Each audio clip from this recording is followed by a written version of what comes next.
Beleza, estamos gravando. Então, boa noite mais uma vez. Então, hoje a gente começa, né, o conteúdo da disciplina, começa entre aspas, porque, igual eu falei para vocês, a ideia é que a gente tenha uma aula, pelo menos, com certeza a gente terá mais oportunidades, mas uma aula de o que a gente precisa ter de informação essencial ou principal, né, das disciplinas anteriores. Então, como Química Geral 2 pede Química Geral 1, não dá para fazer, claro, uma revisão. Eu sei que vocês tiveram a disciplina, né, cada um aí num período, como a gente conversou na aula passada, mas dentro disso tudo tem algumas coisas que são essenciais. Então, o que eu propus para hoje, né? Eu não vou ficar dando aula teórica, né? Explicando a teoria de tudo de novo, não faz sentido. A gente ia explicar uma ou duas teorias no máximo. Então, eu coloquei exercícios para a gente resolver, tá? Eu vou resolver com vocês exercícios. O mais importante de tudo isso é que vocês detectem as dúvidas de vocês e esclareçam. Se conseguirem fazer isso em aula, ótimo. Se não conseguir, mandem depois por e-mail, né, mas se manifestem aí sobre o que vocês não têm ainda muito claro, tá? Deixa eu só passar aqui para mostrar para vocês.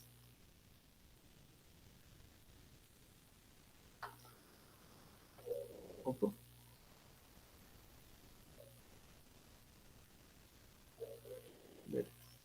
Aqui. O que vocês têm como conteúdo de Química Geral 1? Tudo isso que está aqui listado. E eu destaquei o que eu acho que depois, alguns de vocês me mandaram um e-mail, tá? Eu li lá todos os conteúdos que vocês colocaram, que vocês lembram de ter tido, que vocês não lembram ou tinham mais dificuldade, né? Então, quem me mandou alguma coisa, eu dei uma geral. E eu deixei destacado aqui alguns pontos que eu acho que são importantes para a gente revisar, porque a gente ou vai usar nessa disciplina, ou é importante que vocês saibam aí para a gente poder dar continuidade. Então, principalmente essa parte de estequiometria, então eu coloquei alguns exercícios aqui para a gente fazer cálculos básicos de estequiometria. Professor, eu tenho dúvidas em cálculos básicos de estequiometria, ótimo, aproveite, pergunte de onde surgiu esse número, de onde surgiu esse resultado, como que foi feita essa conta, tá? É bom que a gente pegue alguns exemplos ali e veja mais a fundo algumas coisas para vocês não ficarem com dúvidas. Tem algumas dúvidas de vocês sobre tabela periódica, propriedades periódicas e ligações, então eu deixei um exercício de cada para a gente explorar um pouco dos conceitos. Se tiver mais, claro, vocês me pedem, eu complemento o material no pós-aula. Sobre forças intermoleculares, não precisa que a gente faça uma revisão, porque a gente vai ver isso já na próxima aula, que é nosso conteúdo já de Geral 2, que fala de forças intermoleculares um pouquinho mais a fundo. Então, vocês tiveram um pouco, né, o geralzão de forças intermoleculares. Na Geral 2, agora a gente entra um pouquinho mais nas explicações. E a questão de equilíbrio. Como a questão de equilíbrio é mais complexa, para a gente destacar, eu vou deixar nesse ponto, essa parte aqui, principalmente para a nossa parte assíncrona, tá? Então, a gente vai trabalhar equilíbrio no momento assíncrono, e aí, claro, vocês vão trabalhar quando vocês tiverem um momento disponível de vocês, tá?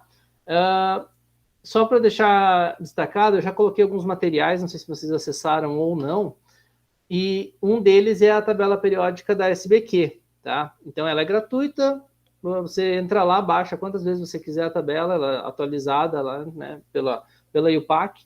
Então, é a tabela mais confiável que se tem. Ela é totalmente sucinta, então ela só tem lá número atômico, símbolo, nome e peso atômico, nada mais, tá? Se precisar de outros dados, a gente tem outras tabelas também confiáveis, mas para a gente aqui, isso aqui é mais que suficiente, tá? Então, só para dizer que se vocês precisarem de uma fonte de consulta, recomendo essa primeiro, e aí outras aí que quem tiver, né, como eu disponibilizei já para vocês alguns materiais de consulta, não sei se vocês também já chegaram a ver no Drive, né, alguns materiais de bibliografia, também tem tabelas, vocês podem usar de lá também, ou usar alguma outra tabela que vocês já venham usando, desde que, claro, saibam a fonte. Tem que tomar muito cuidado de ter umas tabelas aí que alguns dados estão arredondados e não informam, alguns símbolos estão errados e não corrigem, então só cuidem com esse tipo de procedência, tá? Bom, a ideia, né, é a gente começar a trabalhar com isso. Antes disso, alguém quer fazer alguma pergunta? Quer colocar alguma coisa? Quer comentar algo sobre a disciplina? Alguma coisa que ficou em aberto aí, vocês não comentaram semana passada?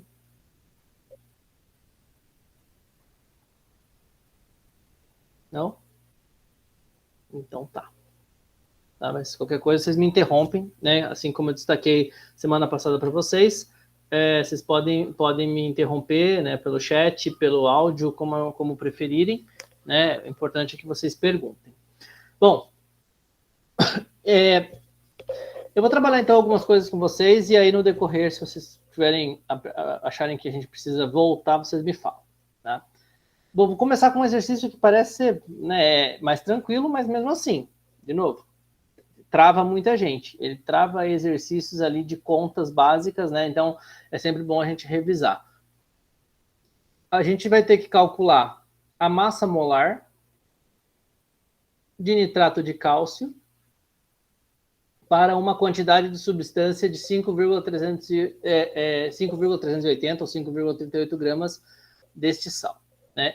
Então, a gente vai calcular massa de uma substância e quantidade de substância. Para quem não lembra, quantidade de substância é o antigo... Vou só aceitar aqui. É o antigo quantidade de matéria, tá? Então, vocês já devem ter ouvido esse termo, né? Quantidade de matéria. Quantidade de matéria foi reformulado pela IUPAC. Então, se vocês observarem lá, olá, boa noite. Se vocês observarem lá que existe o livro da IUPAC, que eu deixei para vocês, que é o livro verde da Físico-Química, tem os termos atualizados, tá? E dentre esses termos atualizados, quantidade de substância é um deles, e a unidade, né, de medida é a mesma, que é o mol, né? Então, quantos mols a gente tem, tá? De 5,380 gramas deste sal, tá? Então, primeira coisa que a gente vai ter que saber fazer é montar a fórmula, né, do nitrato de cálcio. Então, a gente vai ter que lembrar que, para íons poliatômicos, a gente tem uma tabela, tá? Então, o nitrato pode ser que seja até que simples, né? A gente tem o NO3-, certo? Mas a gente tem que lembrar que tem alguns que não são tão claros da gente lembrar, principalmente quando começa a ter alguma terminação diferente, quando começa, né, a variar lá, tem mais um oxigênio, menos um oxigênio. Então, é tabela que em qualquer livro vocês acham, né, as designações ali para os íons poliatômicos, certo? A forma, a gente costuma representar assim, né, mas a forma, se for levar a rigor, o mais correto da gente representar é assim, né? Porque é um íon que o íon é poliatômico, ele não é uma carga pontual, né? A carga do íon, por isso que ele existe como nitrato, por isso que ele existe sozinho, assim. Mas tudo bem a gente representar ele dessa forma, tá? E nitrato de cálcio, então, a gente vai ter o nitrato ligado ao átomo de cálcio. O cálcio ele vai ter o cátion dele correspondente 2+, né? Como sempre, não tem variação. Se tiver alguma, vai ser muito específica, então a gente quase não precisa utilizar, tá?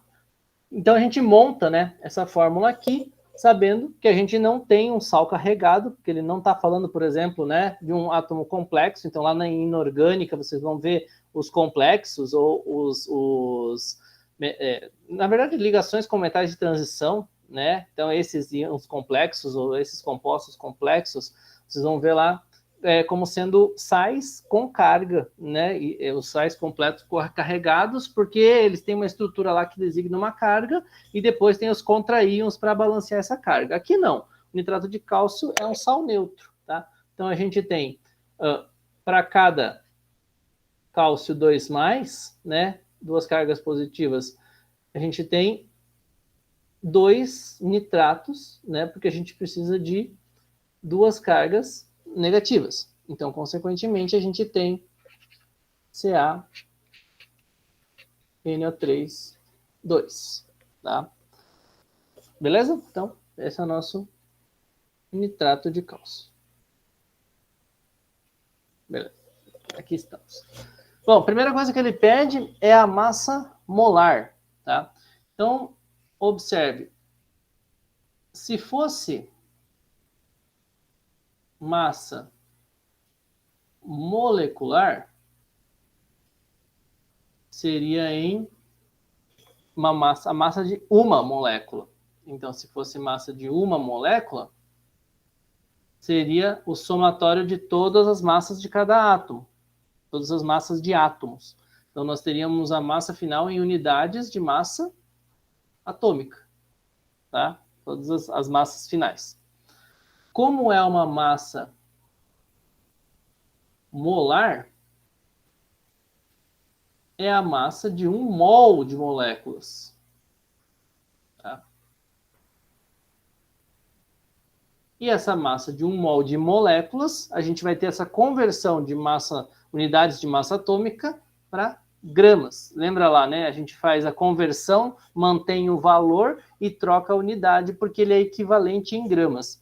E aí, aproveito para a gente fazer uma retomada muito rápida do que afinal é a questão do mol, né? Então, só para a gente lembrar que existe o número de Avogadro, que é o 602 vezes 10 a 23, ou, né, 6,0221, ou quantas casas decimais você quiser lá. A gente tem o pi, né? Então, 6, não sei o que, igual ao pi, que tem 3,14 e vai embora. E a constante de Avogadro, que insere uma unidade. Que unidade? Do que eu estiver falando, né? Como eu estou falando de quantidade de alguma coisa, então 602 vezes 10 a 23 moléculas, átomos, né? E aí eu vou utilizar ali, associado a alguma coisa. Então é o valor, a constante, associado a um objeto, no caso aí a um átomo, a uma molécula, ou aos sextilhões de átomos ou sextilhões de moléculas, tá? Então só para a gente lembrar que quando a gente fala em mol, é essa quantidade aqui. Quem não lembra muito bem da questão de mol, vou deixar lá para vocês uma aula de revisão que eu fiz de Química Geral 1. Tá? Não foi para Química, mas revisão geral 1 é revisão geral mesmo, para abordar o que é esse número. Tá? Então, não tem problema, quem não lembra, mas é bom que saiba que a gente vai usar bastante. Então, quem ainda se confunde, e acontece às vezes de se confundir, é bom dar uma olhada, a gente pode propor mais exercícios, mas é aquilo que eu falei, eu dependo de vocês, né, para saber o que eu preciso aprofundar ou se está tudo tranquilo. Tá? Então, por isso que eu preciso que vocês me deem esses feedbacks. Tá? Então, eu preciso da massa de 1 mol, né? Então, eu quero a massa molar do nitrato de cálcio. E para isso eu vou usar os dados da tabela periódica, porque se eu quero a massa molar, eu quero saber quantos gramas eu tenho em 1 mol. Então, massa molar, gramas por mol. Já adianto, a gente representa muito pela barrinha, essa barrinha aqui, ó, de divisão, mas numa linguagem científica ela está incorreta, né? O correto, na verdade, é a gente representar isso aqui, ó, grama vezes mol a menos 1, tá? Então é o cientificamente correto. Eu não costumo ficar olhando a forma que você está representando isso aqui, mas saibam que se vocês forem escrever um resumo de congresso científico, um artigo científico, muito provavelmente eles vão ser exigidos para essa notação. Então, pelo menos saibam qual que é a forma correta, tá? Então, qual é a massa, né, molar do nitrato de cálcio e a quantidade de substância nessa massa aqui? Então, a primeira coisa é, massa molar do nitrato de cálcio é uma só. Afinal, eu tenho 1 mol de moléculas, então não tem como eu variar. É 1 mol de moléculas, pesa quanto? Como é que eu vou saber? Eu vou lá, primeira coisa, né? Eu vou descobrir quantos átomos eu tenho, né, diferentes aqui nessa molécula. Então, cálcio, nitrogênio e oxigênio. Eu sei que cálcio eu tenho 1, nitrogênio eu tenho lá, ó, tenho 2 nitratos, né? Então eu tenho 2 átomos de nitrogênio. E oxigênio eu tenho 6, né? Porque eu tenho 3 em cada nitrato. Então, 6 oxigênios. E vou multiplicar pelo 1 mol de átomos agora, né? Então, eu quero 1 mol de moléculas, então 1 mol dessa molécula, então eu preciso multiplicar 1 mol de cada um desses átomos. Como é que eu vou fazer isso? Eu volto lá na tabela e olho. Então, vamos lá. Para o cálcio, quanto é? Para o cálcio aqui, 40,1, 40,078. Vamos arredondar na segunda casa, que daí fica mais tranquilo, tá? 40,1. Vamos colocar gramas. Daí a gente sabe que está trabalhando com massa molar, né? No caso aqui, desculpa, né? Massa molar. Então a gente sabe que está trabalhando não com atômica ou molecular, né? Sempre com massa molar. O nitrogênio eu tenho 2, então 14,0.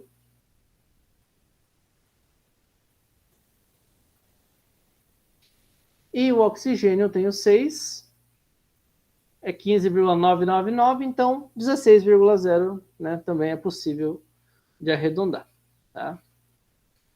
Ok?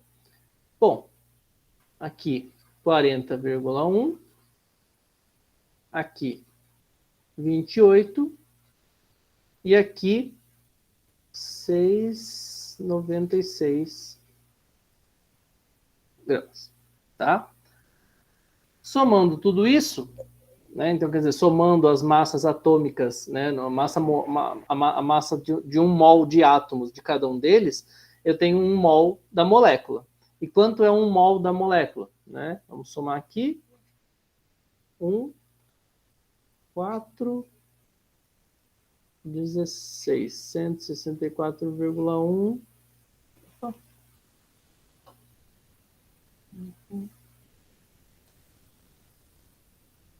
É isso, hein? 164,1.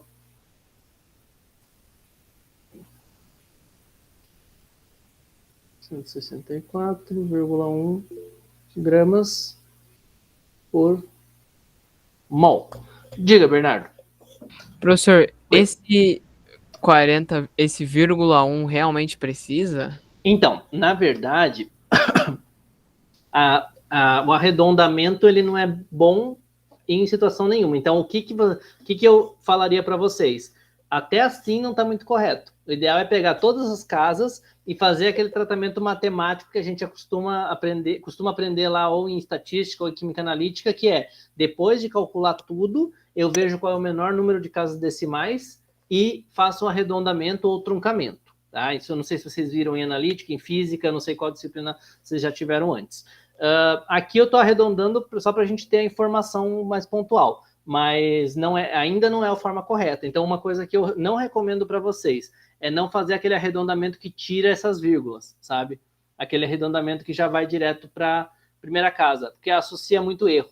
Tá? Então, pelo menos mantenha uma casa para a gente ter um dado mais confiável. Se vocês forem fazer para frente em experimental, mantém todos os dados e depois no final faz o corte do arredondamento. Ok, professor, muito obrigado. Nada, imagina. Vocês tiveram essa questão de arredondamento em física, alguma coisa já, ou analítica, ou ainda não tiveram? Só para eu ter uma ideia. Um pouco em geral 1, prof. Geral 1? Uhum. É experimental ou teórica? Ou nas duas? Na teórica. Teórica, tá. Se vocês quiserem, depois aqui eu não tenho um material preparado sobre esse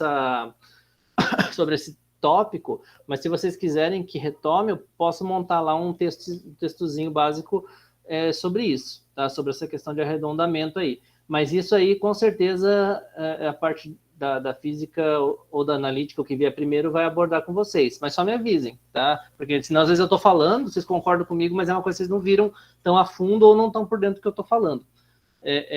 Mas, basicamente, né? Arredondamento, tá? Vou deixar aqui, ó.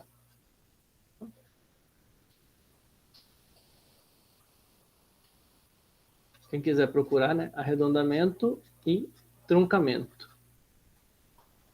Qual a diferença, né? Arredondamento é quando você faz aquilo, esse aqui é maior que 5, arredondou para mais. Aquele choro de nota que vocês fazem no final do semestre, sabe? É a mesma coisa. Não dá para arredondar para mais, não sei o quê. Truncamento é quando corta só. Vai cair na tal casa, só corta e esquece o resto. Não considera para aumentar ou diminuir, tá? Então, são coisas... viu? Todo mundo se reconhece nesse exemplo, né? Tá? todo mundo já fez isso, né? Então faz parte do cotidiano, ok? Bom, Então, essa é a nossa massa molar, 164 gramas por mol, ok? Pessoal, eu sei que parece basicão, mas vamos começar com massa molar e tal, mas confunde, tá? Confunde mesmo. Então, se vocês tiverem dúvida, no meio do exercício, vocês me interrompam, por favor. Tá? E a gente quer a quantidade de substância em 5,38 gramas. Bom, aí a gente vai para o clássico, regra de 3, né? Então, a gente tem que... Aliás, a gente precisa 5,380 gramas de nitrato de cálcio. Ok? E qual é a relação que eu tenho até agora? 164,1 gramas por mol. Então, eu sei que 164,1 gramas de nitrato de cálcio constroem, compõem, estão em 1 mol de nitrato de cálcio. Tá? E aí, sempre lembrando, né, colocando sempre embaixo unidade com unidade, para não ter confusão de grandezas.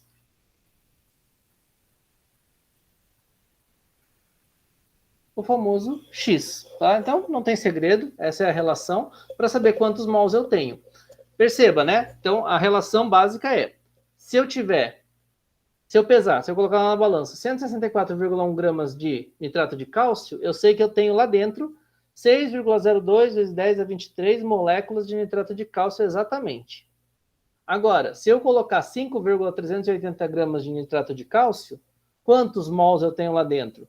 Professor, por que eu preciso saber quantos mols? Porque quando a gente vai fazer cálculo, a gente faz cálculo com mol, não faz cálculo com massa. Lembra? Relação estequiométrica é proporcional ao mol, proporcional à quantidade de substância, né? Então, esse nosso X vale, não sei quanto vale, vamos fazer a conta. Se alguém fez mais rápido que eu aí, pode nos presentear no chat, fique à vontade. Quanto a gente tem? O meu deu 0,032. 0,0 de número. com 0,032, etc. 0,032. Isso aqui? É. Uhum. Alguém mais fez? Estamos com essa resposta. Deu diferente.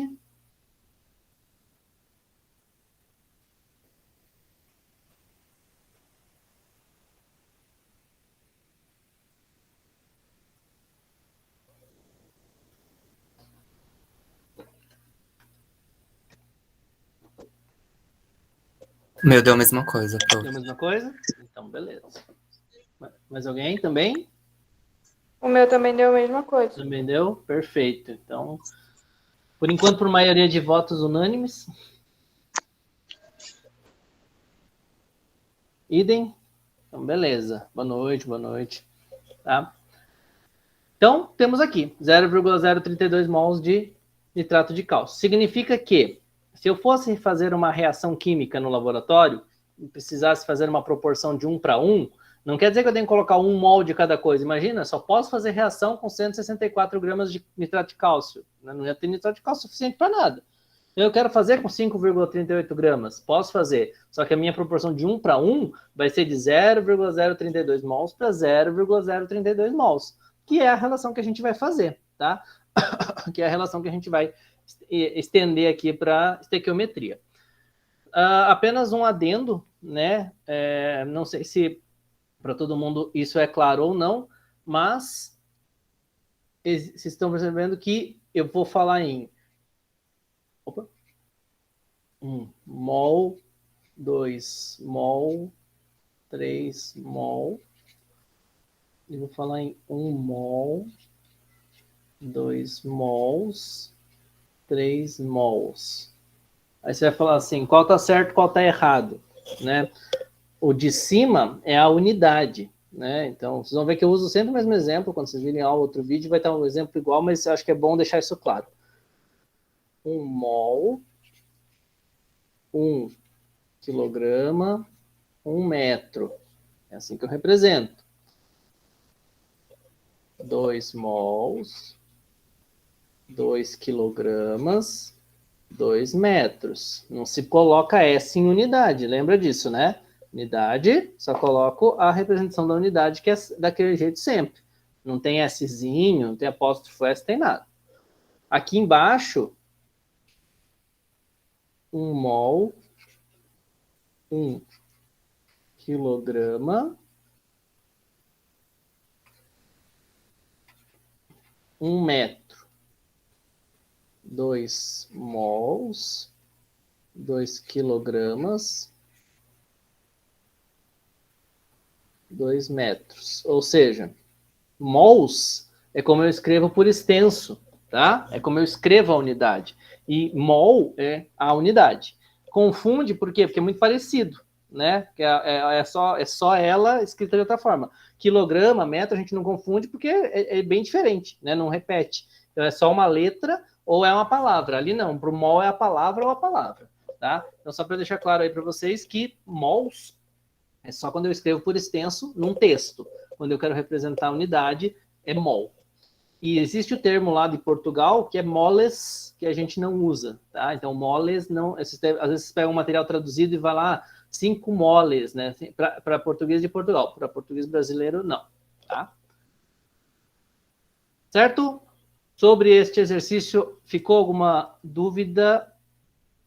Aqui, ó. Sobre este exercício, ficou alguma dúvida que vocês queiram que retome? Por enquanto, não. Tá tranquilo pra mim, prof. Tranquilo? Não. Então, fechou, gente. Bom, claro, né? Qualquer coisa a gente volta aí. Tá? Beleza. E aí, depois desses cálculos, né? A gente vai para os cálculos em laboratório. Ou seja, cálculos envolvendo concentração. E aí, eu vou começar, né? Fazendo aqui esse cálculo,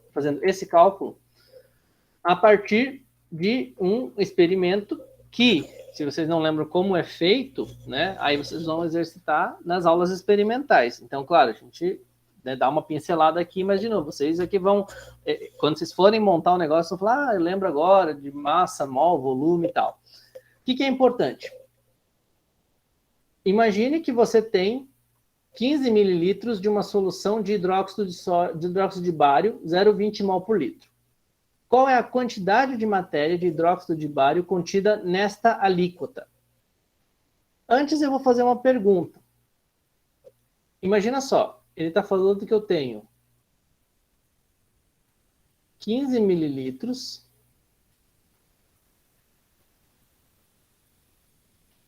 né, aqui no volume todo, 15 mililitros de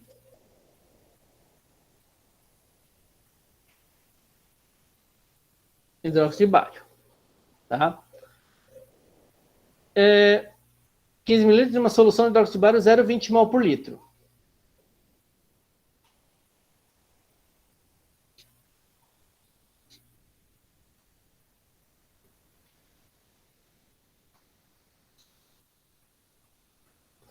Qual é a concentração de hidróxido de bário nesses 15 mililitros?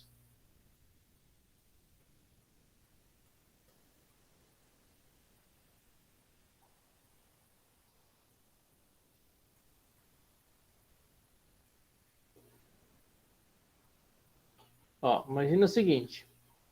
Se eu tivesse ali 1 litro, né, de hidróxido de bário, a concentração seria 0,20 mol por litro.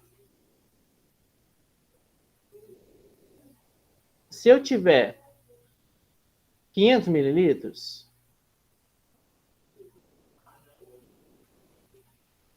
qual é a concentração que eu tenho de hidróxido de bário?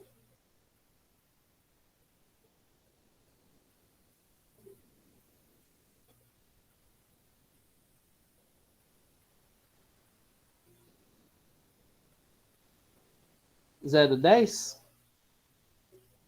Será que é 0,10?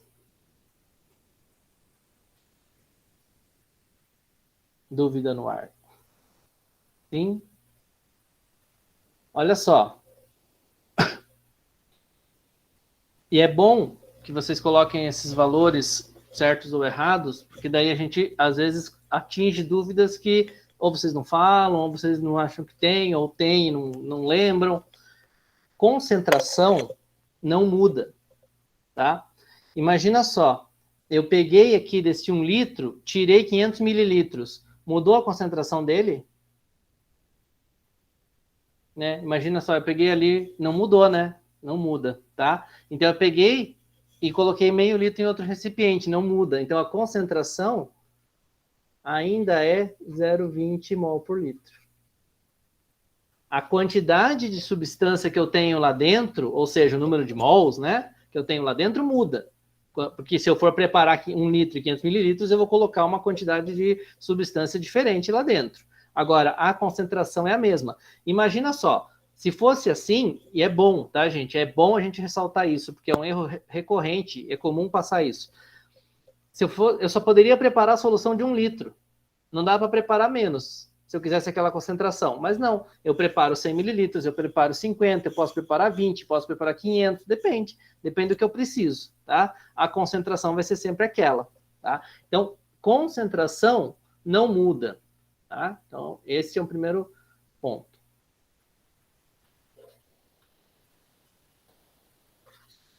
Tá?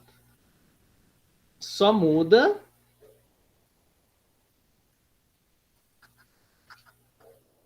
em processos de diluição.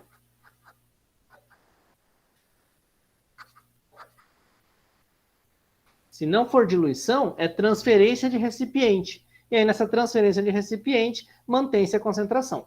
Agora, a pergunta, claro, é qual é a quantidade de... Opa, tá errado aqui, né? Quantidade de substância. Olha lá.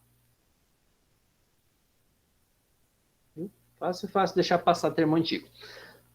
Quantidade de substância de hidróxido de bário contida nessa alíquota. Então, a gente quer saber quantos mols a gente tem. E aí, a gente vai fazer a mesma relação. Tá? Para o hidróxido de bário, eu vou determinar a massa molar.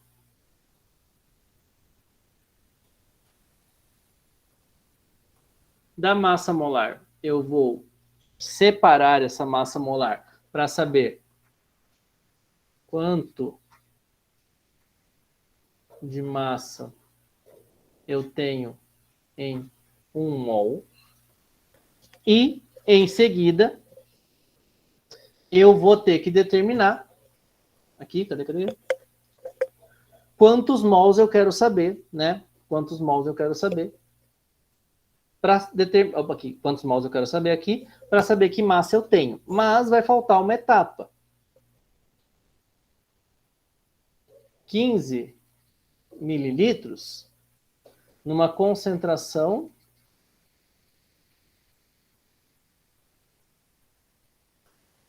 de 0,20 mol por litro. E aqui eu vou precisar de uma segunda relação, né? Se eu tenho 0,20 mols em 1.000 mililitros, quantos mols eu tenho em 15 mililitros?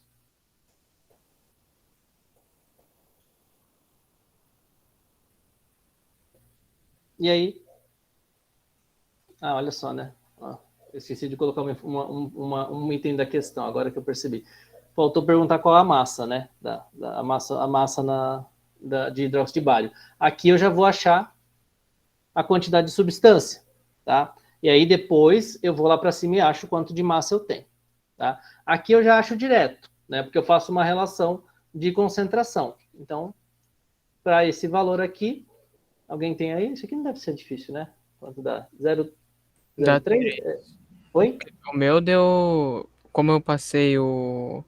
Ah, você passou o outro para ali. Aí deu 0,003. 0,03, né? Três casas, né? Uhum. Beleza. Não, acho que é isso mesmo. Daí multiplica 2 vezes 15 dá 30 e passa 3 casas porque é o que a gente perdeu aqui. Perfeito. Uhum. Então a gente tem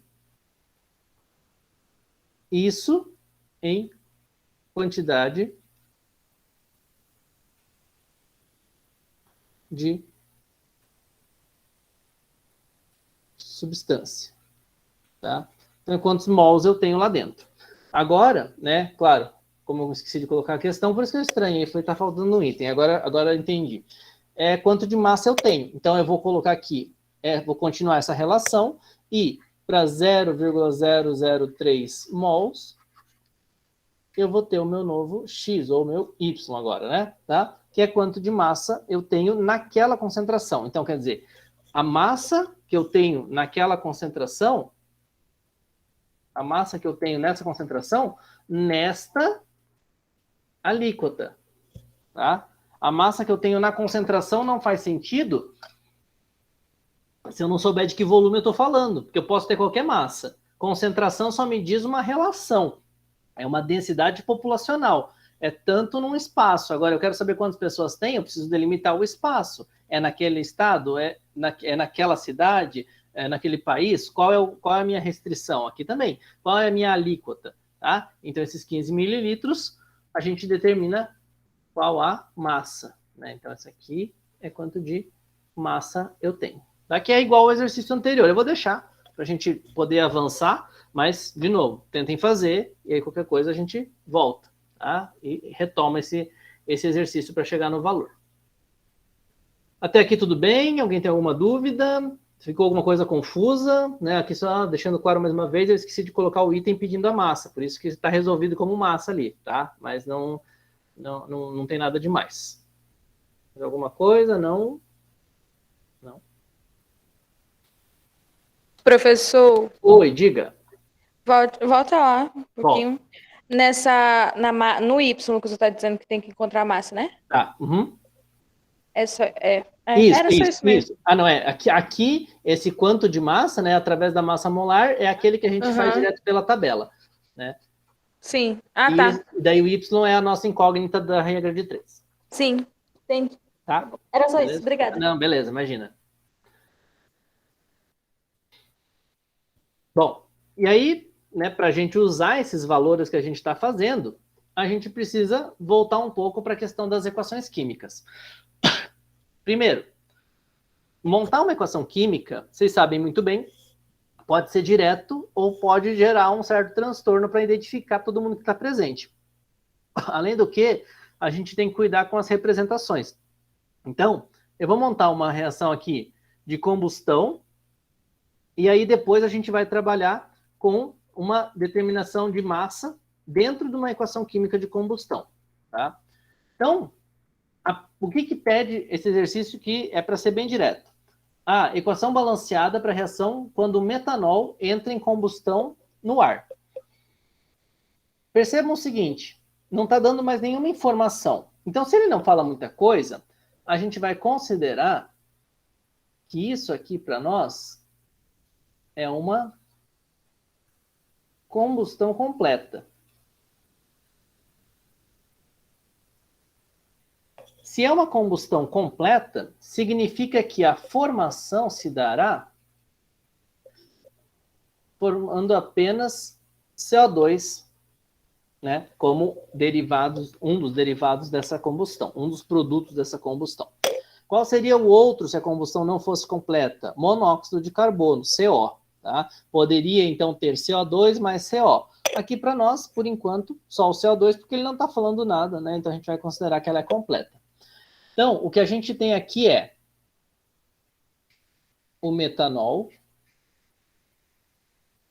mais alguma coisa para formar CO2 e mais alguma coisa. Bom, o que precisa ter para haver combustão? Que o metanol precisa estar na presença de quê? O2, né? Isso aí. Então, ele dá uma diquinha aqui, né? Colocando no ar, né? Mas precisa de O2, né? Sem O2, não vai ter como a gente ter a reação de combustão. E quando eu tenho os produtos da combustão, principalmente, né? Quando a combustão eu chamo ela então como sendo combustão completa, quem são os meus produtos? CO2 e Água. água, tá? Isso mesmo. Então, CO2 e água, ok? Bom, essa é a estrutura esqueleto da nossa equação química. Observem, a seta que eu representei é essa aqui. Poderia ser essa aqui. A seta da direita, como eu falei para vocês que eu vou deixar lá num material complementar é a seta de equilíbrio. O que significa equilíbrio? Equilíbrio significa que as duas reações estão ocorrendo simultaneamente, tá? Então, estão mantendo as concentrações constantes, tá? As velocidades iguais e concentrações constantes. Então, equilíbrio químico significa que as duas reações procedem. Numa combustão, é uma das poucas... já chegamos lá. Já chegamos nos hidrogênios e oxigênios e carbonos da história. Já vamos lá. Numa reação de combustão, não tem duas reações. Combustão só queima e vai para um lado, produz CO2 e água. Você não vê regenerando o produto de combustão. Tá? Então, pegou fogo, queima tudo e acabou. Tá? Então, combustão é uma das poucas que a gente representa com confiança que não é uma reação que atinge o equilíbrio químico. Tá? Agora, está faltando informação nessa reação. Uma delas a gente já pode colocar sem precisar se preocupar muito, que é o estado físico. E aí eu vou fazer um destaque aqui para vocês. Alguns, não sei se todos, né? E aí eu sempre falo, principalmente nas disciplinas lá do ensino. Eu não sei qual é a estrutura que vocês passaram de ensino, então eu não posso falar que vocês com certeza aprenderam assim. Mas certamente alguém aprendeu assim. Então é sempre bom ressaltar. Tá? Vocês podem ter visto em alguma vez que a gente representava água no estado gasoso assim, subscrito, pequenininho, tá? Essa representação não se usa mais. Hoje, a gente representa tudo na mesma fonte, tá? Não deixa nada subscrito. A subscrito é só o índice aqui, né? Só o 2, o 1, o 2, o 3, enfim. Então, a gente precisa colocar os estados físicos. Eu tenho metanol líquido, O2 gasoso, CO2 gasoso e água o quê? Gasosa? Gasosa. Não tem, quando você coloca fogo no papel, não tem água pingando, né? Você não vê lá gotinhas d'água se formando, né? Porque é altíssima temperatura, já vai para formar água no estado gasoso. Então, perfeito, água gasosa. Então, essa é a nossa equação química. Só para lembrar, esses índices, né? A gente vai usar inclusive na aula que vem, né? Na nossa primeira aula de conteúdo mesmo. Sólido, líquido, gás, e o que não é estado físico é o sistema em solução aquosa. Tá? Então, são essas 4 possibilidades. Daí, o Elinilson colocou para nós a pergunta que é totalmente procedente, né, para esse momento da discussão. Não sobra um hidrogênio nessa conta aí? Provavelmente sobra, além de hidrogênio, mas não, por enquanto só hidrogênio, né? Então, quer dizer, falta balancear a equação, tá? Balancear a equação significa colocar os coeficientes aqui na frente dos reagentes e produtos para que a gente tenha, segundo Lavoisier propôs experimentalmente, a gente sabe que é verdade, nenhuma perda, nenhum ganho de matéria. Nada se perde, nada se cria, tudo se transforma. Então, a gente tem que contabilizar quantos átomos eu tenho como reagentes, quantos átomos eu tenho como produtos e colocar os coeficientes. Só que colocar coeficiente vai desbalancear alguém. Então, eu tenho que ir colocando até isso ficar correto. Vai lá. Quais coeficientes vocês me propõem colocar para balancear essa equação aqui?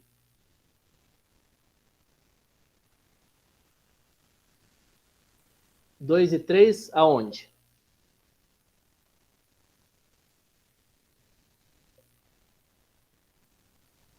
Dois do metanol.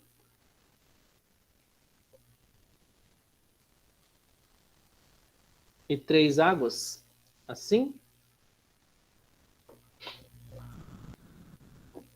Mais alguém? Ou todo mundo concorda com a proposta? Não vou fazer a conferência ainda, vou deixar vocês proporem.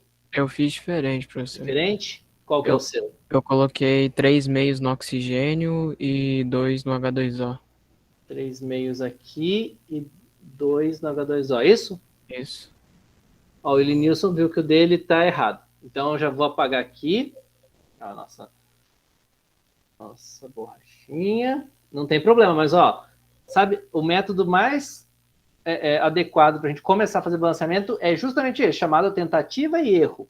E é para isso, a gente faz, deu errado, apaga, faz. É um método que funciona. Você vai para outros métodos quando você começa a ver que a equação está mais complicada, quando tem alguns dados específicos, que você vê que tem íon no meio, tá? Então, não se preocupem. É isso, essa é a ideia. Então, vamos deixar aqui a do Bernardo por enquanto e ver se a gente tem alguma concordância ou discordância. Vou colocar aqui na própria equação, tá, Bernardo? 3 meios aqui e duas de água aqui. Pronto. Vai lá, mais alguém?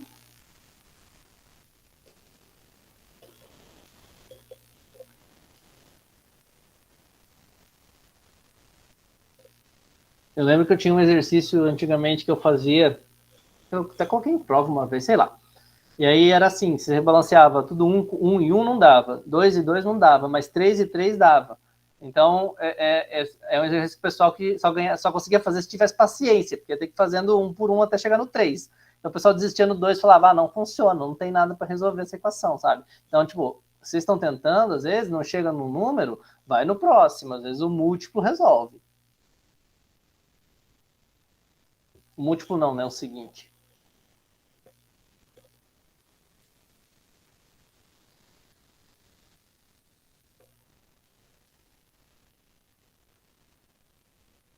E aí?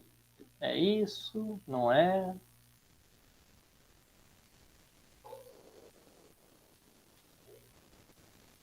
Ó, Bernardo, deixaram nas suas mãos, né? Ninguém se manifesta. Ixi, azedou então. Nada, aí você pode falar depois, viu? Eu acertei. Vamos conferir? Como que confere balanceamento? Contando, né? Então, quantos hidrogênios eu tenho desse lado? 4. Quantos hidrogênios eu tenho desse lado? 1, 2 aqui, 4. Tá? Quantos carbonos eu tenho do lado esquerdo? 1. Quantos carbonos eu tenho do lado direito? 1. Quantos oxigênios eu tenho? 1 do metanol, 3 meios aqui, dá 3, então 4 oxigênios. Quantos oxigênios eu tenho aqui? 2 do CO2 e 2 da multiplicação da água, 4. Tá? Então, fechou. Este é o balanceamento da equação. Aí, pergunto para vocês o seguinte. Agora me expliquem como é que eu tenho uma molécula de metanol reagindo com 3 meios de moléculas de O2. Isso aqui, ó.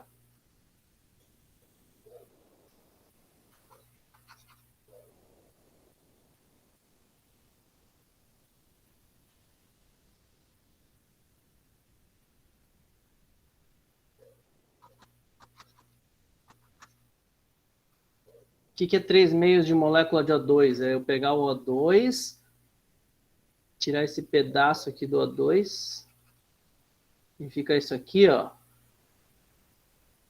Isso é 3 meios de um O2?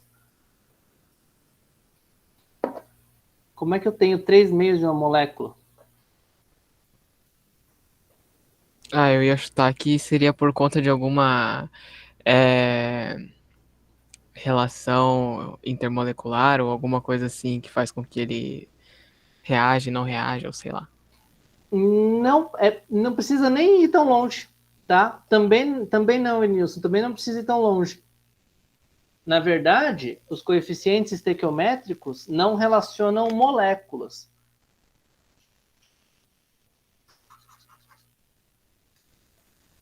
Os coeficientes estequiométricos relacionam mol.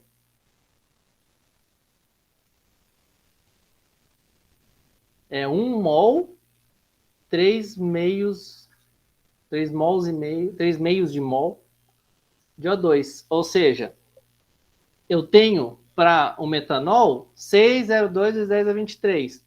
Para o O2, eu tenho 3 meios dessa quantidade, né? Então, 18, 9, 16, 18, 9, 9, alguma coisa, vezes 10 é 23 moléculas de A2, tá? Então, aí eu tenho como ter fracionário, tá? Então, não são moléculas. É muito comum a gente transpor para esse erro, falar assim, mas eu estou reagindo uma molécula com outra. Não, a gente às vezes faz a relação para desenhar, para ficar visual, para a gente trazer para o representativo, né, para poder ver como que se desenha a molécula, a gente desenha uma molécula reagindo com outra, não sei o quê. Mas a estequiometria é para mol, nunca para molécula, tá?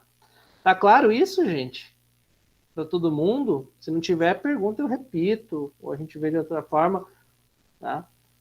Mas a ideia é essa, tá? Eu sei que às vezes eu induzo vocês ao erro, mas é justamente para a gente poder ter essa discussão, porque às vezes vocês vão repetir isso lá na frente e vai ficar confuso. Não? Tudo tranquilo?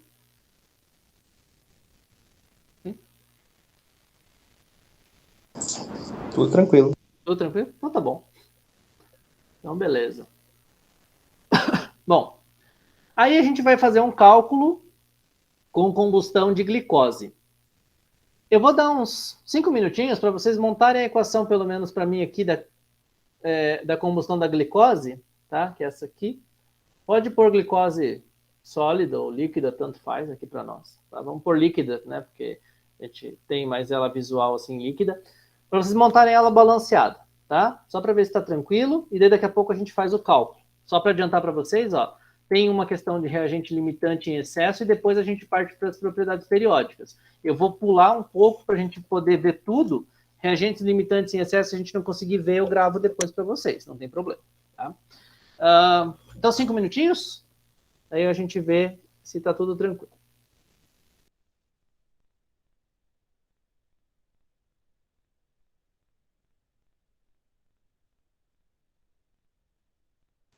Só vou encher minha água, já volto.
Podemos? Quais são os coeficientes, então, para nossa reação?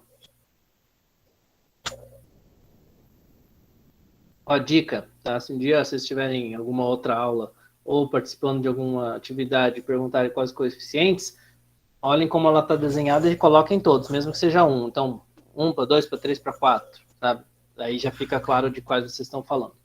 Mas podem colocar aí de qual vocês querem colocar, que eu completo aqui.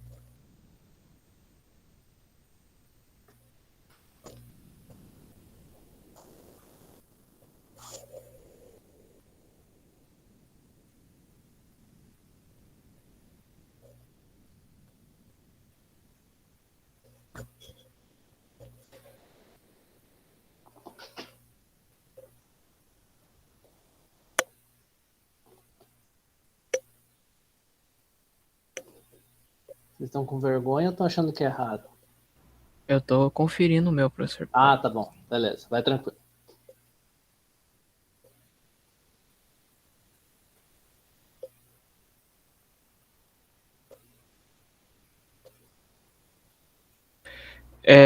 O meu ficou com 6 na frente do O2, 6 aqui, 6 na frente do CO2 6 aqui, e 6 na frente do H2O. aqui. Uhum, beleza. Mais alguma proposta? O meu ficou igual ao do Bernardo. Ficou igual, Pedro? Beleza. Então temos 2 coincidentes. O meu ficou igual também. Ficou também, Cristina? Beleza. Então, por enquanto, 3. Se alguém ficou diferente, não tem problema, a gente pode colocar, a gente vê se é equivalente ou se o que pode ter dado errado, tá? Não tem problema nenhum. É desses erros que surgem as dúvidas. Também do Van ficou igual. Então, beleza. Bom, se por hora ninguém chegou a um valor diferente, ou ninguém quis se manifestar do valor diferente, então trabalhamos com este. Tá? Este, então, é o nosso balanceamento. E a gente quer saber quantos gramas de água são produzidos na combustão de 1 grama de glicose. Então, o que eu tenho é que a minha reação tem 1 grama de glicose.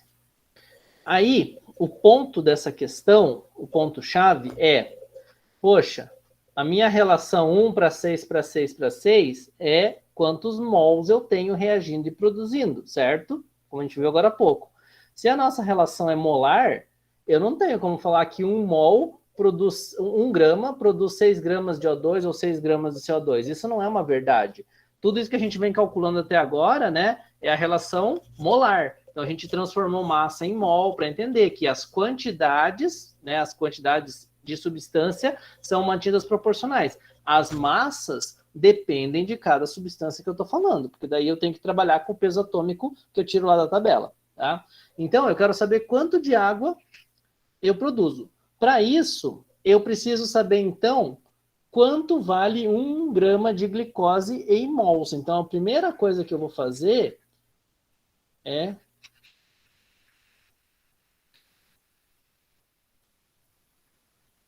transformar isso para mol, para quantidade de substância. Tá? Então, eu vou usar a minha relação C6H12O6, encontrar a massa molar, e aí eu vou colar a massa molar aqui que eu não lembro, acho que é 180, se eu não me engano, mas Deus Google nos responderá.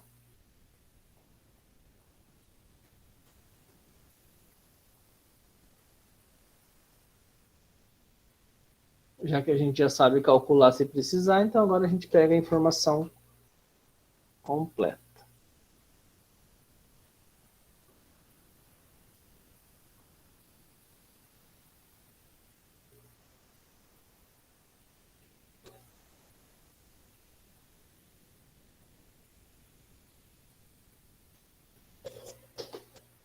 Cento e 180,2, né?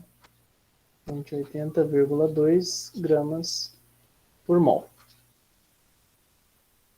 E eu quero saber quanto que eu tenho, né? Quantos mols eu tenho em 1 grama. Então, 180,2 gramas em 1 mol.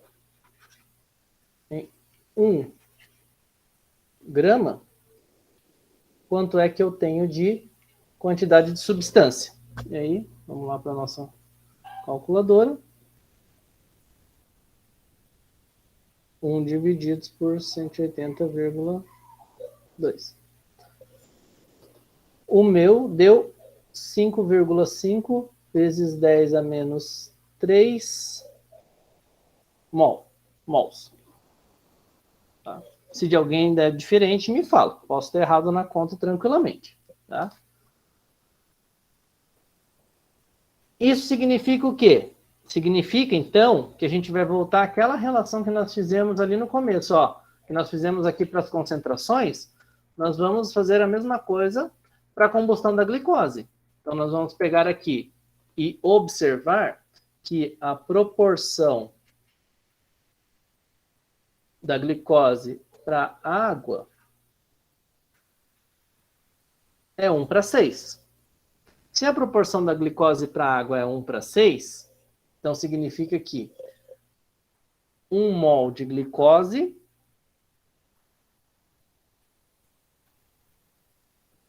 produz 6 mols de água. 5,5 vezes 10 a menos 3 mols de glicose produz quanto? Y. Agora é a proporção por mol. 1 mol produz 6 mols, assim como 2 mols produz 12 mols, assim como 3 mols produz 18 mols. 5,5 vezes 10 a menos 3 produz Y. Quanto é Y? É isso aqui vezes 6, que dá 3,3 vezes 10 a menos 2.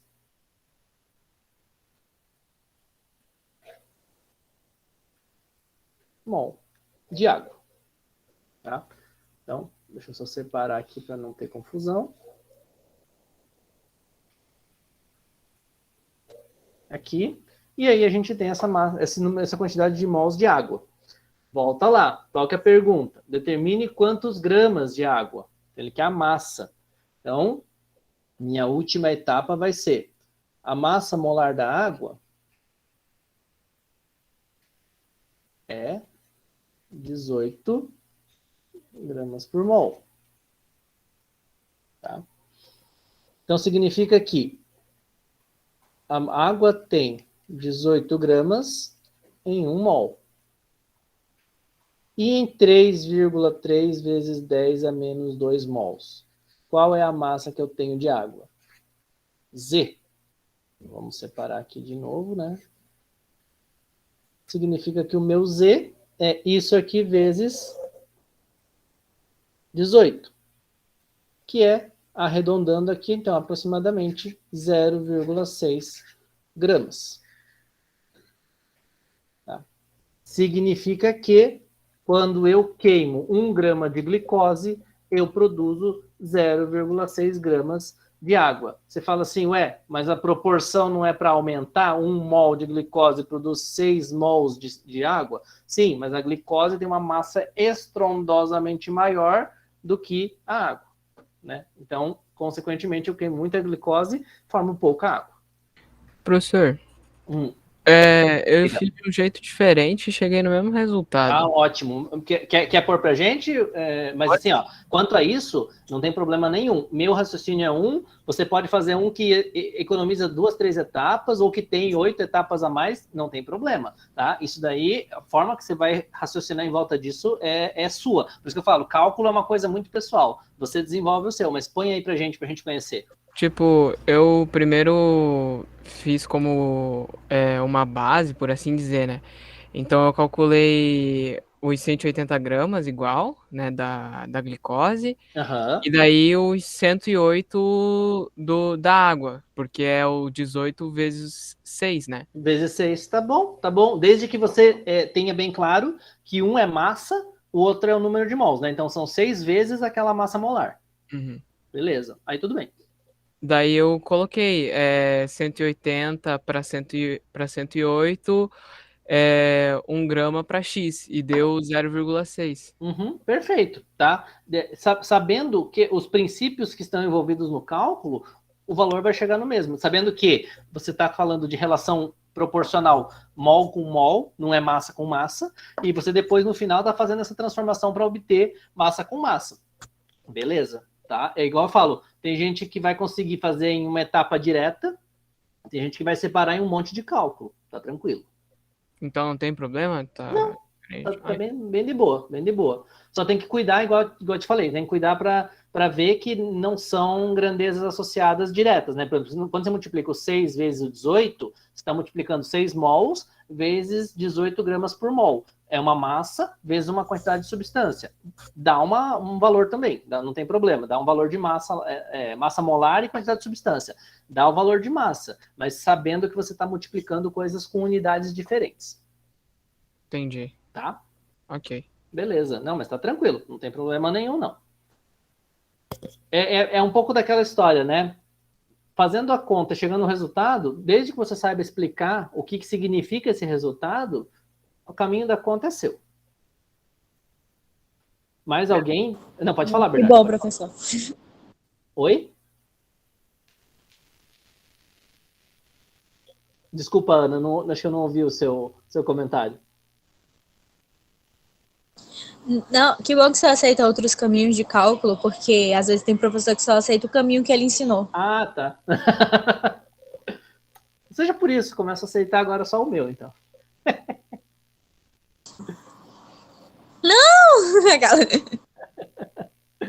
Não, gente, fica tranquilo. O importante, igual eu falo, é vocês entenderem o que vocês estão fazendo, tá? O raciocínio da coisa. Beleza. Bom, como eu falei para vocês, se não der tempo, coloco depois. Esse é o exercício de reagentes limitantes e excesso. É importantíssimo, tá? Saber quem é limitante e quem é excesso. Vocês vão usar isso muito em experimental, não só na geral, vocês já devem ter feito, mas em outras disciplinas experimentais, né? Para quem não fez, vai usar, mas para quem já fez, vai usar em analítica, em outras lá, e vai usar na vida profissional. Então, precisa saber o que é limitante e o que é excesso. Mas eu vou pular porque eu quero mostrar para vocês dois. Tem um monte, né, de exercício aqui. Alguns eu vou só citar para a gente deixar em aberto para de novo a gente retomar. Outros eu quero resolver com vocês. Oi, diga. Você vai colocar esse exercício ou eles já estão no SIGA? Não, eu coloco esses slides lá para vocês. Ah, tá bom, obrigada. Tá bom? Imagina. Eu já coloco com as anotações, daí o que já tiver resolvido vocês já usam de base. Eu quero falar um pouco com vocês sobre a questão de propriedades periódicas, que a gente já até comentou no começo, né? Não adianta a gente decorar um monte de coisa e depois não saber comparar as coisas entre elas. O que ele pede nesse exercício é para a gente determinar a ordem decrescente de raio iônico. Tá? A primeira coisa que a gente precisa observar é que cada elemento aqui, quando a gente tem um íon formado por ele, cada elemento tem uma forma neutra e teve que perder ou ganhar elétrons para virar um íon. Perder e ganhar elétrons nunca é de graça, né? Perder e ganhar elétrons é para fazer ligação química. Então, por exemplo, quando a gente observa... eu vou deixar um raciocínio aqui e o outro eu vou deixar entre parênteses por enquanto, daí depois a gente fala. Quando a gente pega o elemento neutro, a primeira coisa que a gente tem que fazer para ele é a distribuição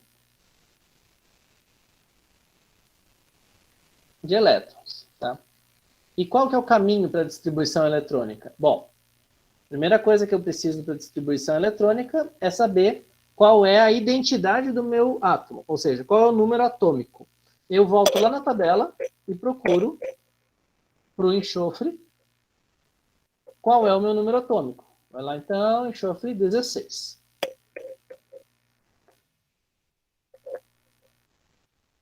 Eu sei que meu número atômico, então, é 16. Significa que ele tem 16 prótons. Então eu faço a distribuição eletrônica. Não é distribuição protônica, é distribuição eletrônica. Então não é com esse número que eu faço a distribuição eletrônica. Primeira pergunta que eu faço é: ele está neutro? Então, ele pode estar neutro. ou não. Então, ele está neutro aqui para nós. Depois ele vem carregado. Para nós aqui ele está neutro. Tá? Então, se ele está neutro, significa que o número de prótons é igual ao número de elétrons. E aí, neste caso, ele tem 16 elétrons. Ah, professor, é preciosismo. Mas em conceito científico está errado eu falar que eu estou fazendo a distribuição do número atômico. Porque não é. Eu não estou fazendo a distribuição de quantos prótons ele tem. Os prótons estão no núcleo. Quem está distribuído nos níveis de energia lá são os elétrons. Tá? Então, eu vou fazer a distribuição desses 16 elétrons. Como é que eu faço isso? Através dos níveis e subníveis. 1s2, 2s2, 2p6, 3s2, 3p, então 10, 12, 3p4. Beleza? Distribuição eletrônica dele aqui. Ok? Tudo bem. Tá? Se alguém não lembra, interrompe. Eu estou partindo do pressuposto que vocês lembram, mas não são obrigados. Pode ser que vocês se perderam aí, esqueceram alguma coisa, pede eu volto. Dessa distribuição eletrônica, a gente vai ter que lembrar que, para nós, quem que vai ser, por enquanto, mais interessante para a gente discutir algumas propriedades periódicas? Os elétrons mais externos. Então, eu vou simplificar essa representação colocando estes elétrons aqui como sendo os elétrons mais internos através do símbolo do gás nobre correspondente. Quem é o gás nobre que tem... Vamos colocar aqui, gás nobre. Quem é o gás nobre que tem 10 elétrons quando é neutro? Ou seja, né, 10 prótons. Então, qual é o gás nobre que tem Z igual a 10? Volta lá. É o neônio. O neônio, tá? Que é o gás nobre imediatamente anterior, né, ao enxofre no crescente de número atômico. Então, é o gás nobre que tem o Z igual a 10, que é o neônio. Então, o que é mais comum eu representar aqui? A distribuição eletrônica como sendo neônio, 3s2, 3p4. Tá? Isso, beleza. Neônio, perfeito. Tá? Agora, para o S2-, ou seja, para o enxofre 2-, para o íon enxofre 2-, isso, exatamente. Tá? Essa é a forma, só que não P6, P4. Tá, Elenilson? No caso aqui, se fosse o P6, seria o próximo gás nobre, aí seria o novo, né, gás nobre para as próximas distribuições, beleza?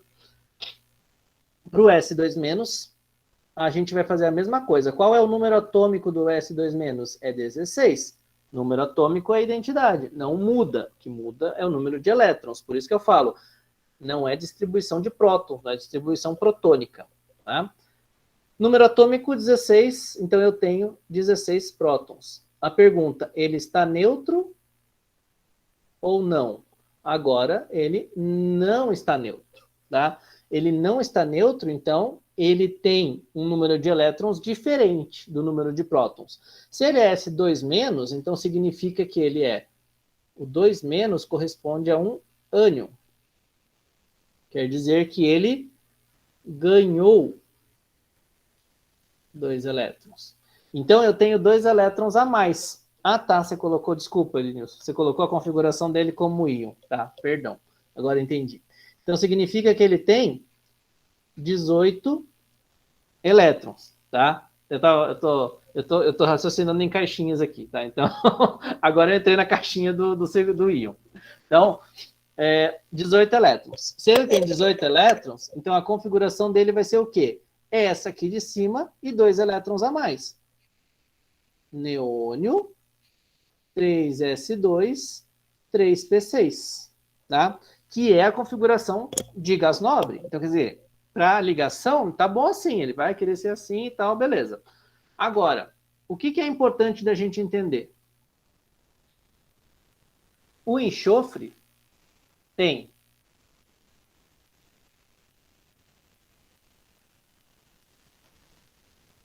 (16 prótons, 16 elétrons. O enxofre 2- tem 16 prótons e 18 elétrons. E aí eu pergunto para você... Vou pôr o quê?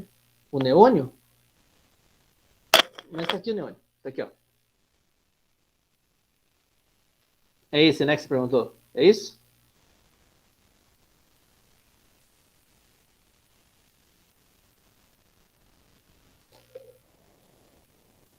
Ah, ponto e vírgula? Eu nunca vi notação com ponto e vírgula.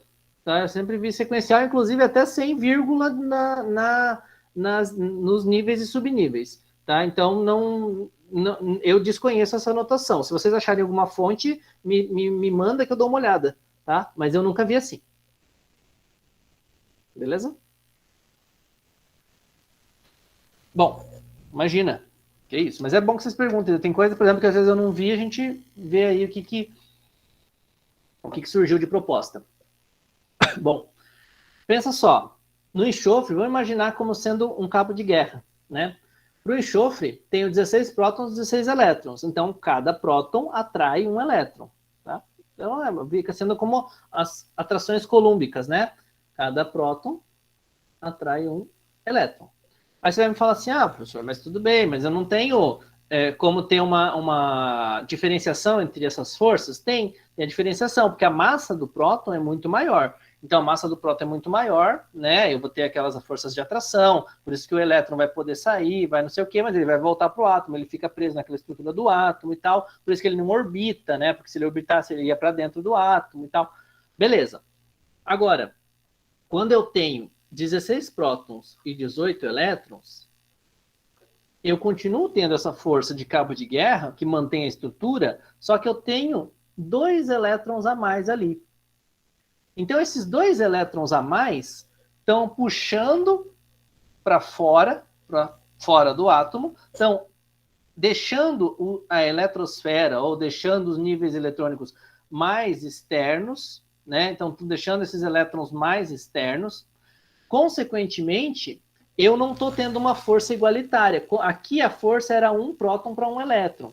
Aqui eu tenho 1 próton para 1 elétron, mais esses 2 elétrons. Então, tem algum próton que não está precisando atrair só 1 elétron. Está precisando atrair 1 elétron e um pouquinho do outro. Estão tendo que colaborar para puxar. Consequentemente, em relação ao átomo neutro, o ânion vai ter sempre um raio maior, um tamanho maior, tá? Então, este para o enxofre, este para o sulfeto, ok? Essa é uma relação um pouco mais direta da coisa. E aí, por isso que eu falei, eu vou mostrar para vocês o detalhamento, para que depois vocês montem para os outros, para o cloreto, para o potássio e para o cálcio como íons, né? Para depois vocês montarem para eles e tentar chegar a uma conclusão de quem é maior dentre estes íons, já que a relação pode ser feita tanto por eles como pelos átomos neutros. Só vou fazer um paralelo para não deixar vocês sem a informação. Vamos imaginar para o potássio, tá? O potássio, ele vai ter um número de prótons, né? Quantos prótons ele tem? Vamos voltar lá. Tabelinha, 19 prótons.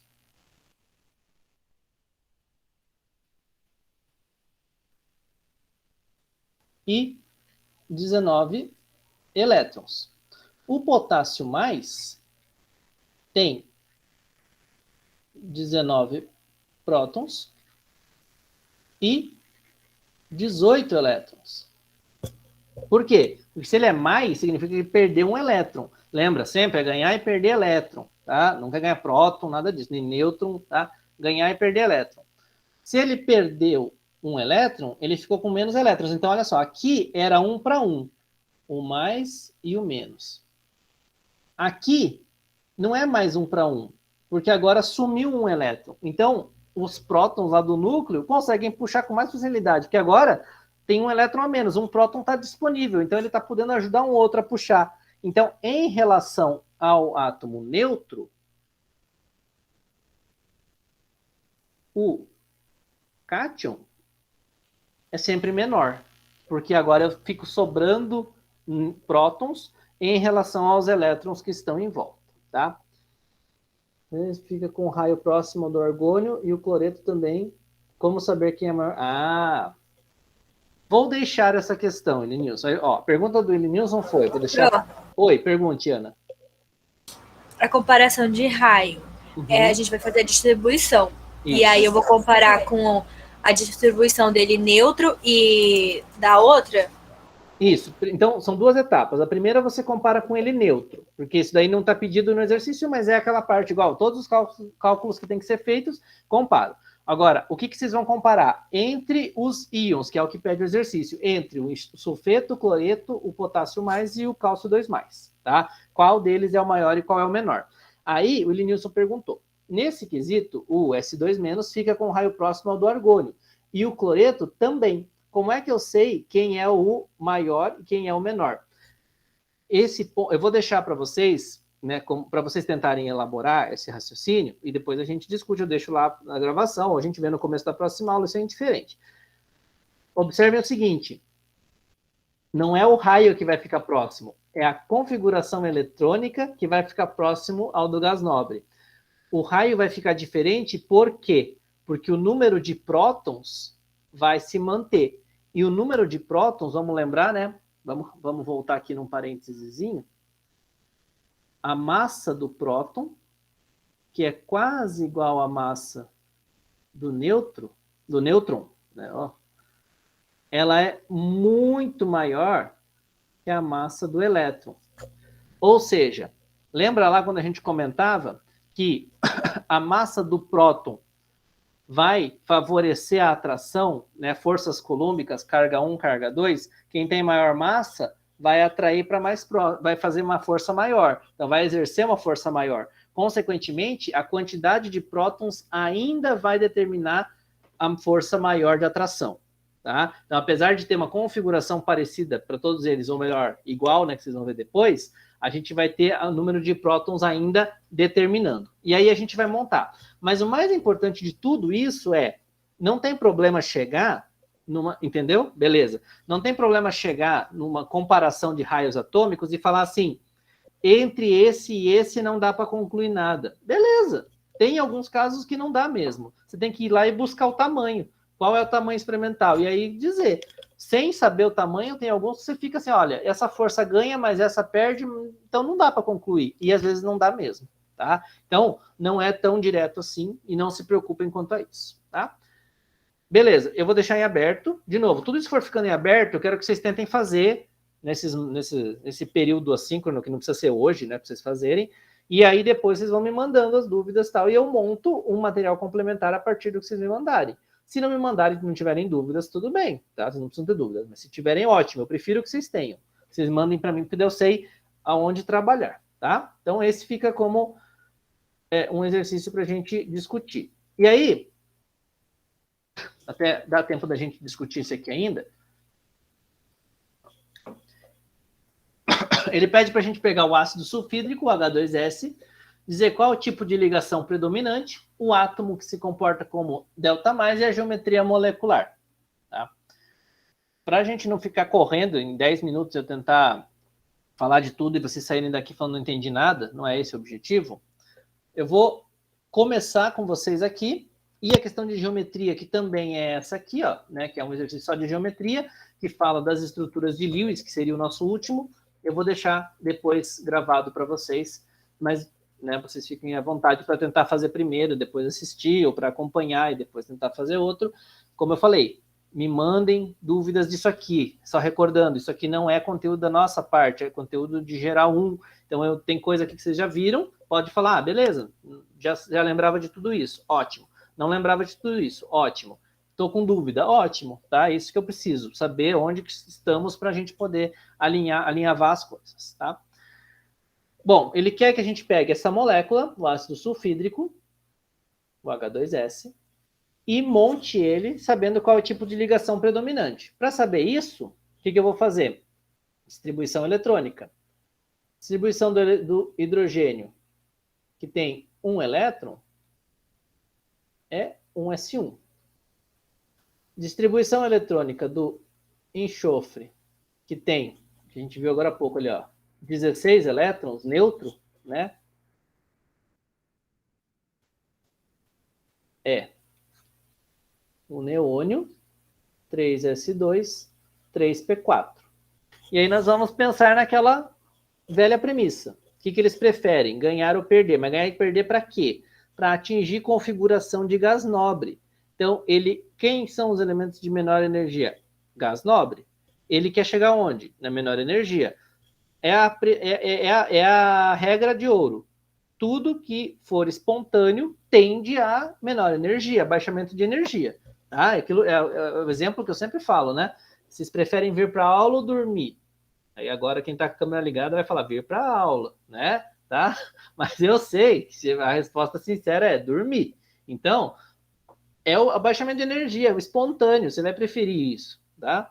Então, qual é o configuração? Exatamente, tá, meninos? O que o enxofre vai querer? Ganhar 2 elétrons. Ele tem essa opção de perder esses 6 elétrons ou ganhar 2. Então, ele quer ganhar 2 para atingir a configuração do argônio. Configuração eletrônica, ele não vai ser o argônio, ele não vai sofrer, não vai ter reação nuclear para ele virar o argônio. Tá? E o hidrogênio, né? O hidrogênio vai querer ganhar um elétron. Ele não tem como perder esse um elétron, né? Coitado, vai ficar sem nada, ele só tem esse elétron. Então ele vai ganhar um elétron para atingir a configuração do hélio. Por isso que vocês têm que evitar ao máximo usar o tal do termo octeto.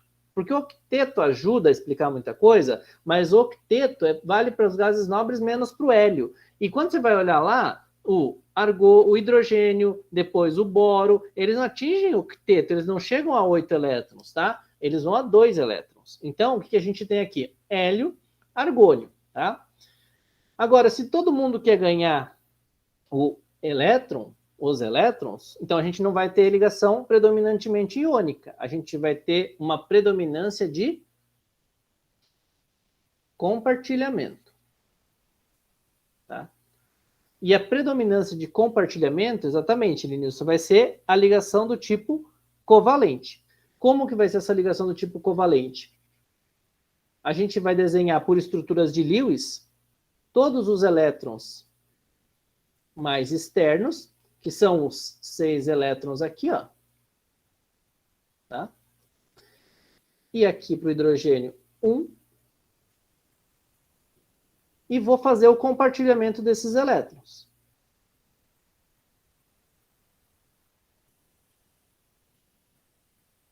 Certo? Porque daí eles passam a valer tanto para um dos átomos quanto para o outro. Eu poderia representar eles dessa forma. Mas essa não é a geometria correta. Tá? Ele pede a geometria depois, e aí eu vou deixar no complementar. Mas a geometria disso aqui vai levar em consideração esses elétrons que ficaram sobrando. Elétron sobrando, elétron livre, gera repulsão. Repulsão empurra ligação eletrônica e ligação química. Porque ligação química é o quê? É elétron também. Carga negativa empurra carga negativa. E aí, o que eu vou ter aqui, na verdade, que não é essa, é o enxofre ligado ao hidrogênio um pouquinho para baixo. Angular. Exatamente. Não pode ser, nesse caso, trigonal plana ou triangular plana, porque eu não tenho mais um ligante aqui para cima, tá? Seria o análogo a ele sem um ligante, então ele é angular, tá? Então essa aqui é a nossa geometria angular, tá?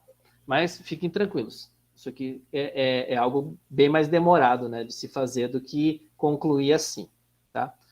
Por que covalente não iônico, Duvan? Seguinte, quando é iônico, a gente tem basicamente uma estrutura assim, A menos B+, né?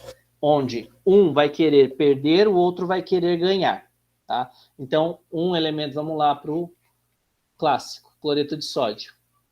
O sódio vai, para atingir a configuração de gás nobre, formar um íon que perde um elétron, então ele vai querer formar o Na+, e o cloro, para atingir a configuração de gás nobre, né, também para ele, vai querer ganhar este elétron. Então, ó, vou direto ali na tabela.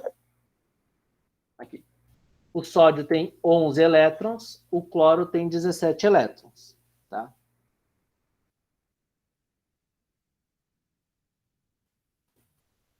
O sódio tem 11 elétrons neutro, e o cloro tem 17 elétrons neutro, então, através dos números atômicos. Quando eles vão atingir configuração de gás nobre através da distribuição, o sódio prefere perder, né, então ele tem 11 elétrons, e ele prefere ficar com 10 elétrons para atingir a configuração do argônio. Ele poderia perder 1, né, ou ganhar 7. 7, para ficar com 18.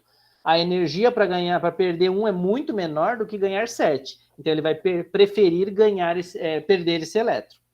Agora, para o cloro é diferente. Ele tem 17 elétrons e o próximo gás nobre... Qual que é o slide? 4. Próximo gás nobre, aqui, é o argônio, com 18. Opa, não. O neônio com 10. Confundi, perdão. O argônio com 18.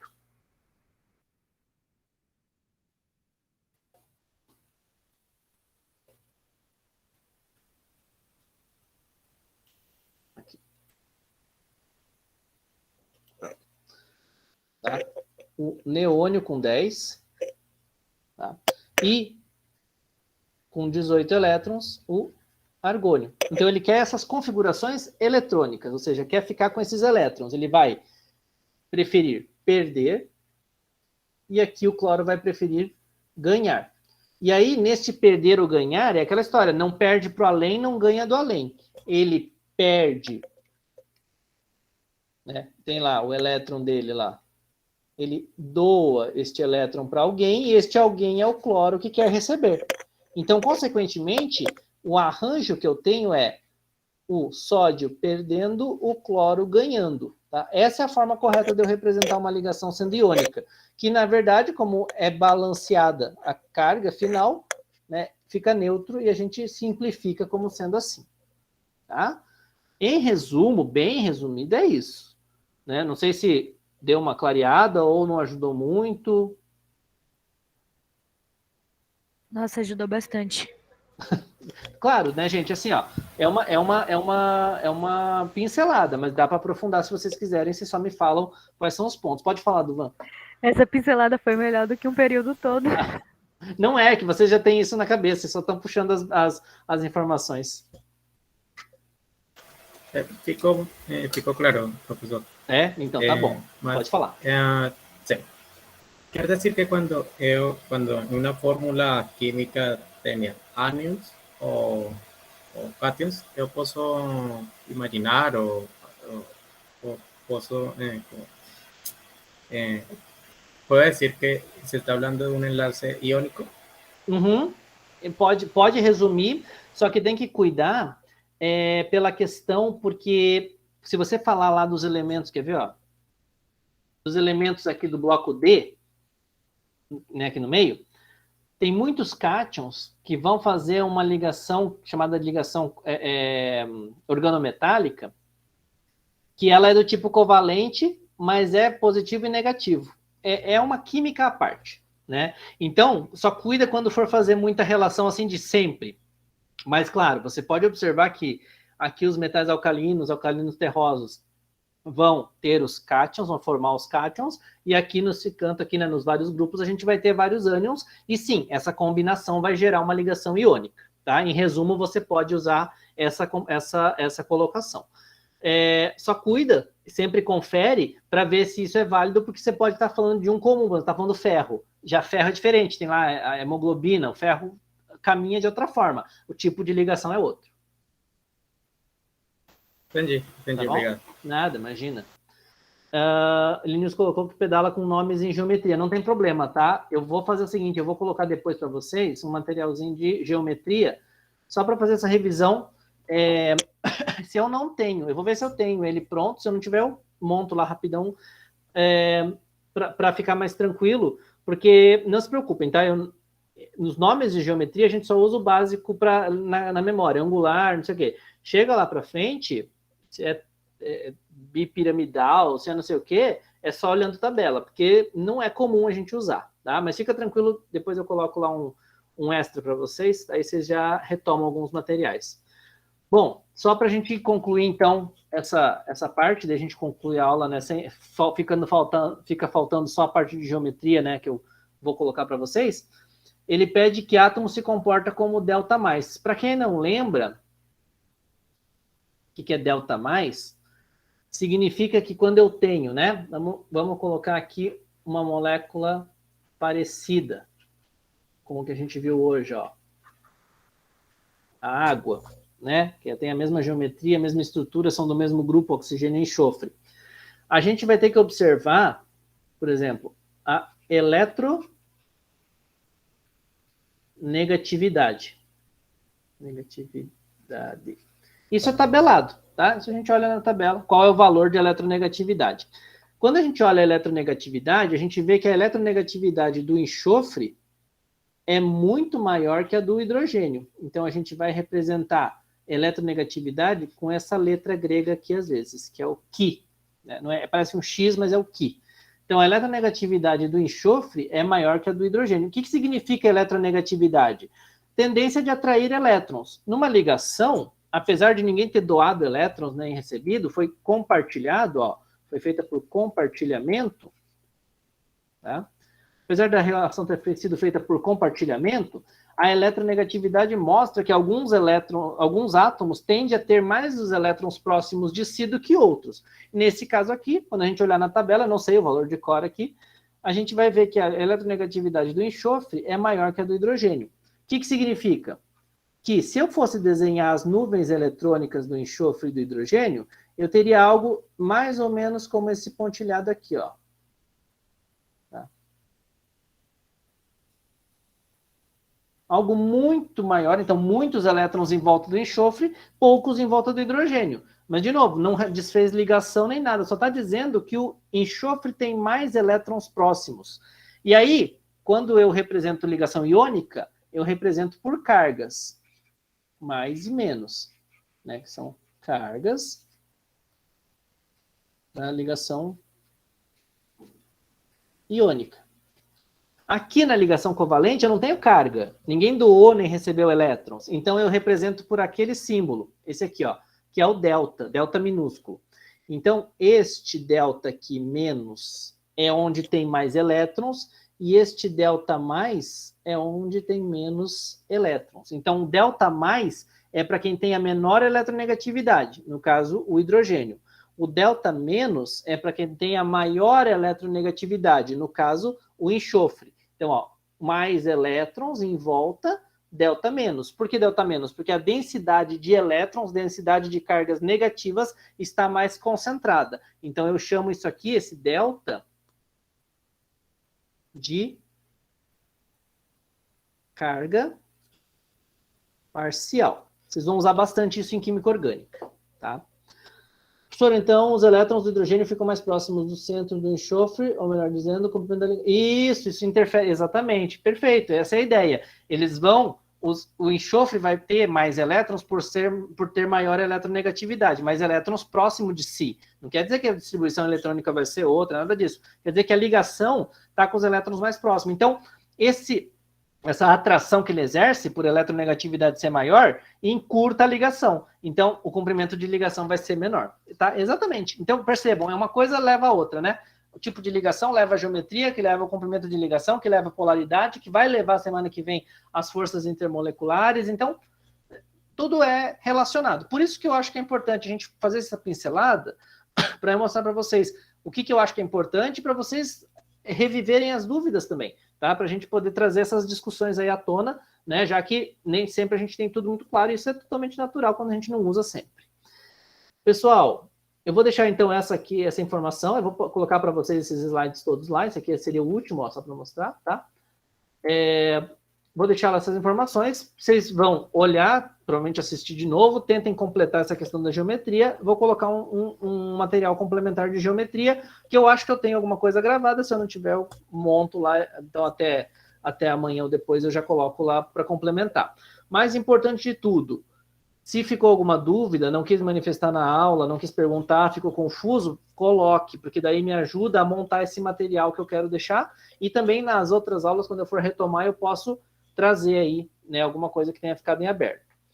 Por hora, né, por enquanto, alguma coisa que vocês queiram que retome, alguma dúvida, alguma coisa que não ficou clara? Ô, professor, o senhor vai postar esse slide agora? Posso postar agora. A gravação? A gravação só depende de quando o Google me avisa que está pronto, porque ele vai para o drive da Unila, né? Então ele que tem que processar lá na hora que ele quer. Então, assim que ele colocar, eu subo no YouTube e aí já disponibilizo para vocês. A minha dúvida é sobre geometria molecular. Eu nunca entendi mais ou menos como é que ela funciona. É tipo assim, para que serve a geometria molecular, sabe? Tá. A gente, eu entender de uma forma que eu consiga explicar o porquê e para quê. Eu nunca entendi direito isso. Tá, eu vou fazer o seguinte, eu vou tentar deixar essa explicação mais clara nesse material complementar, mas se ele não ficar, me pergunta de novo, que a gente discute na outra aula, mas basicamente vai relacionar para nós muita coisa de polaridade, tá? Então, quando a gente falar de polaridade nas interações, então, quando a gente falar de geometria, vai trazer para nós, por exemplo, reações químicas que podem acontecer devido à geometria daquela molécula e outras que não podem, porque aquela geometria dificulta o acesso a um determinado átomo, né? Então, a gente vai trazer algumas possibilidades de interações entre moléculas. E aí, interações intermoleculares, né, pode vir também associada a forças intermoleculares. Mas, de novo, não sei se eu vou atender sua dúvida ou não nessa discussão. Tá? Tá bom. Tá bom? Duvan, pode perguntar. Você falava del drive da Unila. Nesta aula temos drive de Google com o correio da Unila? Na verdade, a única coisa que eu uso o Drive é para baixar a gravação da aula, porque daí, depois que baixa, eu subo no YouTube, porque eu acho mais fácil de disponibilizar para vocês no Siga. Porque no Drive da Unila, vocês têm que acessar com o e-mail institucional. E às vezes vocês não estão logados com o e-mail institucional, você tem que logar com o e-mail ou abrir uma outra, né? Fazer uma conta paralela ali, abrir a tua conta paralela do Google, igual eu estou agora para gravar, né? Para o Meet da Unila. Então eu acho mais fácil fazer isso porque já fica lá, né? Aí se der algum problema, se o Google, se o Drive travar, não sei o que, está upado lá no canal do YouTube. Fiquem tranquilos porque essas aulas que eu deixo disponíveis para vocês, elas ficam só para vocês. Apesar de estar no canal que eu montei lá, essas aí não são livres, elas são só para vocês acessarem, porque daí vocês acessam a gravação quando vocês quiserem. Tá? Pedro, diga. Prof, não é bem uma dúvida, mas não tem problema. Se você tiver algum material confiável em relação a desenhar estruturas de Lewis, prof, eu odeio com as profundezas da minha alma desenhar aquelas estruturas. Gente, quanto ódio isso, meu Deus! Porque, tipo assim, eu cometo alguns equívocos na hora de determinar o arranjo e a geometria, porque eu simplesmente errei uma coisinha besta ali, que é a geometria. Só que eu nunca sei onde colocar aqueles elétrons, é uma coisa que me confunde muito, e eu trago lá da Geral 1 essas dúvidas. Não, fica tranquilo, tá? Eu vou juntar tudo isso que vocês... É ruim de fazer mesmo. Não sabia que vocês tinham essa raiva toda de geometria, mas fiquem tranquilos. Nossa, a geometria me reprovou. Não, gente, calma. Vamos achar uma solução, vai ficar harmônico. Se a gente tivesse no presencial, fazendo uma aula de geometria, a gente ia fazer com balão, né?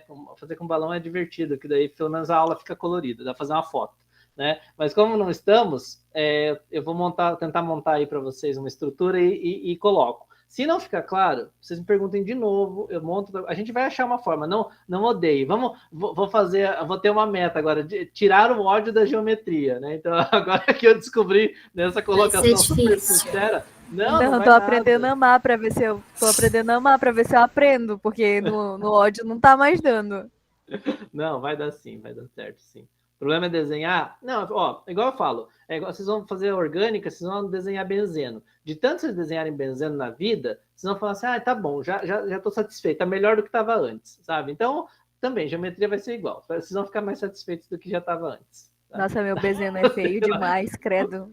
Força O meu benzeno também é judiado, hein? Meu Deus do céu. Vocês sabiam que tem alguma... Eu já nem ligo mais. Isso aí saiu. Isso, ó, desapega, é bom, ó. Vocês não sofrem tanto, mas fiquem tranquilos.